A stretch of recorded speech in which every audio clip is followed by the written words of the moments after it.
What's going on, guys? In this week's video, I am going to go over my top 5 favorite snakes here down in the reptile room. It might actually end up just being species because 5 specific snakes would be really hard. I kind of like everything that I've got here. Starting out at number 5 here, we have the Cape Baja gopher snake, or Pituophis cantifer vertebralis. This is a beautiful, beautiful colubrid species, a smaller growing Pituophis, really maxing out at about 4 feet long. They like it a little bit cooler than some of the other pits, and they have this beautiful red coloration that only gets better as they age, and then it starts to become this black, kind of blotchy saddle pattern towards the back end of the snake. Such a beautiful colubrid. Fun fact, they used to be really popular about 10 or 15 years ago. You could find them just about anywhere, and now you can see them available every so often, but not too many people work with them, which really just kind of blows my mind because this is a beautiful species of Pituophis. They don't really have too many color mutations. There are some albinos, and there are some, she is wild and trying to get away. And there's also kind of like an extreme motley version where the saddles are just kind of blown out of proportion.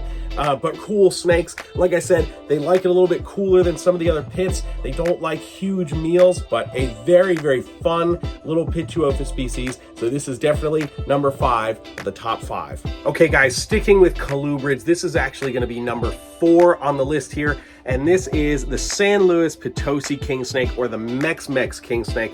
These guys are a smaller growing king snake species, very similar to the gray-banded king snake or Alterna, and you can kind of see that same kind of coloration, that gray scale with the red, whereas gray-banded kings would be orange or just gray and black. So definitely very similar to that species. One of the positives with Mex-Mex as opposed to the Alterna, when Alterna are first hatched, a lot of times they want to eat frogs or lizards. Which if you're not prepared for, it can be a little tricky to figure out. These guys will take frozen thawed rodents right off the rip, and that's definitely a lot nicer and easier to deal with for sure. But these guys are so cool. There's a few different mutations of them, the granite, the ultra granite, and it's kind of polygenic. There's some stripe animals, and of course this one's got some interesting aberrancies around the neck. Definitely an interesting looking king snake. I started working with these guys about 4 or 5 years ago and have absolutely fallen in love with them. They're such a fun little colubrid. Another positive in comparison to something like Mexican black kings or Cal kings, they're not quite as food driven, which means when you go into the enclosure, they're not immediately just launching out assuming that you're food, which is great, especially if you don't like getting bitten. Okay, guys, number 3 might actually be shocking to some people, but it's the ball python. That's right, the ball python made it onto my top 5 favorite species, and there's a couple of reasons why. Just first of all, take a look at this. This is an awesome pastel coral glow Enchi sugar, and I mean, just look at how crazy high white this animal is. It's absolutely mind-blowing.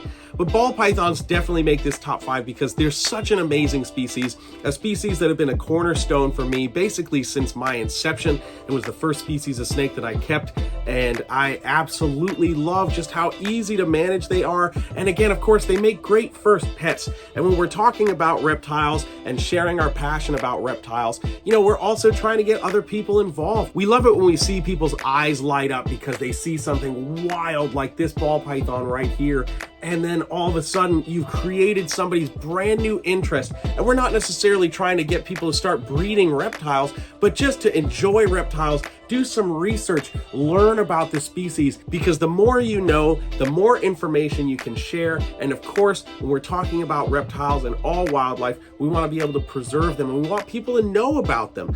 People are often afraid of snakes, but they play such a vital part to every ecosystem that they inhabit. So the more people that are interested, the better for snakes as a whole, and ball pythons have definitely proven to be a vehicle for that. So for that reason, they've definitely made my top 5. Another factor when we're looking at ball pythons, like I said, is just the craziness of color. Take a look at this. This is actually just a normal double het ultramel hypo ball python, and then we have this girl here, this pastel Enchi coral glow sugar. It is wild how different these animals look from each other, and they're the same species. That is absolutely insane. Who'd have thought that back in the 90s, 80s, even earlier, when people were looking at ball pythons, we'd go from this to this. How crazy is that? Just another reason why ball pythons have made it to number 3 on my top 5 list. If you followed me for any length of time, then you know and should not be surprised that number 2 on this list are carpet pythons. And while I primarily work with jungles these days, I do have some beautiful coastal carpet pythons, including this guy here. Carpet pythons and Australian pythons in general had caught my attention for so many years. And if Amazons didn't come into frame, carpets definitely would have been taking over here at BMR. But regardless, I genuinely just enjoy the species. Australian snakes in general always capture my attention, but something about carpet pythons, I think it's that semi-arboreal vibe, is just awesome to me. And I absolutely love the coastals. Of course, there's so many great mutations. This animal has some striped blood in it, and you guys know I'm a sucker for a snake with a stripe. But these guys are wonderful. And like I said, I primarily focus on jungle carpets these days, but I wanted to show off a coastal because they definitely don't get enough love from me here on the channel and really across my social media as they should. But take a look at this awesome snake. Just a spectacular species. One of the things I love about carpet pythons, because there are so many different species, there's kind of a carpet python for everybody. If you want something large like a coastal or a Brettles python, you can go that direction. If you want something a little smaller, a jungle or a West Papuan or even a Darwin carpet is a great direction to go as well. And again, there's so many different colors and patterns. There's really a carpet python for everybody, which is something that you don't see in a lot of the python species in general. It's usually that maybe they're a little too big, they got awesome colors, but they get massive, or they're a smaller growing species and there's really not much to them as far as colors and patterns go.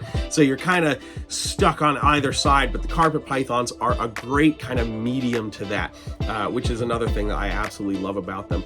But just take a look at these guys. How can you not love a snake like this? Okay guys, number 1 should not be a surprise to anybody, and of course it's the Amazon tree boa. The Amazon tree boa has long lived under the shadow of its cousins, the emerald tree boa and the Amazon basin emerald tree boa. And while I understand it is about time that the Amazon tree boa got the spotlight that it deserves, and I'm super stoked to be a part of the group of people working with this species to better understand it both genetically and just in captivity in general. I mean, how can you not like a species like this? These colors are absolutely insane. When this particular snake first came to me, it was basically just orange with black stripes, and now it's starting to get red and rich in color. It is absolutely stunning.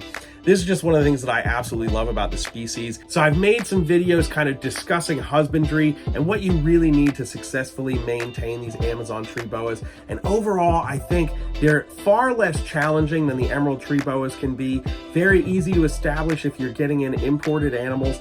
And again, if you really like colors like red and yellow and orange, and of course, white and black, the Amazon tree boa really fits that niche.